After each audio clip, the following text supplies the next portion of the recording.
출산휴가 없었어요. 출산휴가 없고 저만 해도 사실은 큰아이 낳았을 때도 그렇게 오랜 기간 쉬지 않고 재택을 신고 기간 동안에 재택을 하는 경우는 있었어요. 근데 그게 뭐 공식적으로 그 산후 휴가 이런 건 없었기 때문에 일정 기간 쉬는 걸로.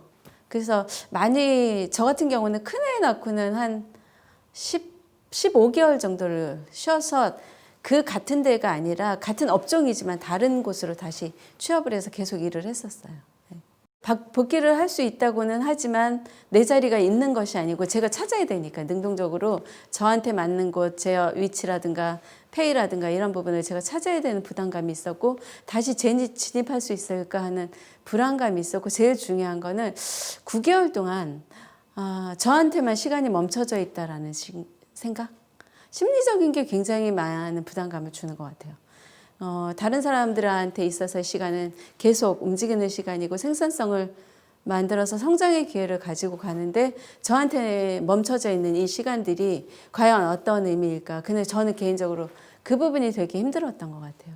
그래서 10개월 돌진할 무렵부터는 되게 적극적으로 좀 알아보기도 하고 네, 그래서 조금 거리라든가 이걸 조절해서 다녔어요. 직장을 선택할 때 거리라든가 페이라든가 이런 걸 잘 조절해서 아이를 우선으로 하되 제가 일을 할 수 있는 것을 먼저 선택하게 된 거죠.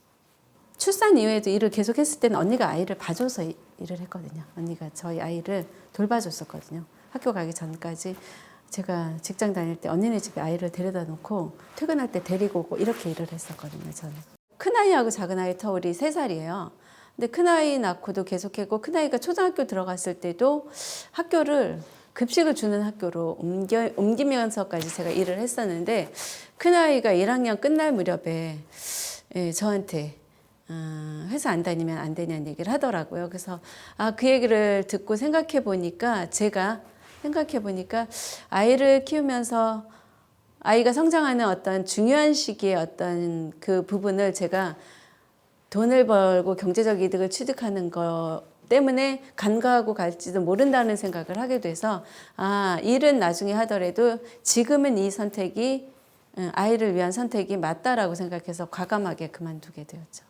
방과 후에 차가 데리러 가서 픽업해서 작은 아이랑 하루 종일 어린이집에서 있어야 되는 그 시간이 굉장히 힘들었던 것 같아요. 큰아이가 자기는 초등학생인데 어린아이들과 같은 시간을 보내면서 집에 가지 못하고 그 시간에 머물렀던 시간이 되게 힘들었는데 제가 그만두면서 집으로 와도 되니까 너무 좋아했고 그 시간 동안 작은 아이도 좀 그런 과정 없이 혜택을 보게 된 거죠. 학교 다녀왔을 때 엄마가 집에 있는 그 타이밍이 되게 좋았던 것 같아요. 아이들한테.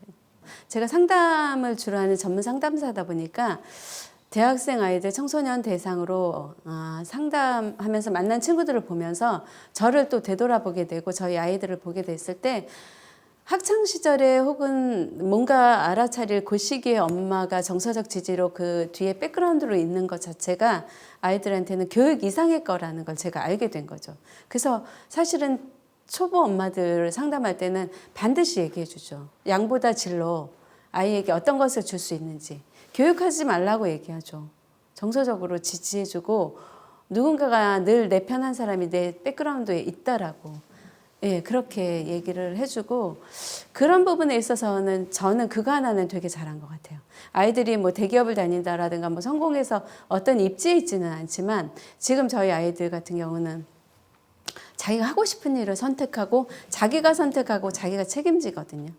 그래서 그런 부분에 대해서는 부모가 없이도 혼자 이 세상을 살아갈 수 있는 어떤 기반을 만들어줬다라고 저는 생각해서 그때 큰아이가 얘기했을 때 그 얘기를 귀 기울여 들었던 게 제일 잘한 일 같아요.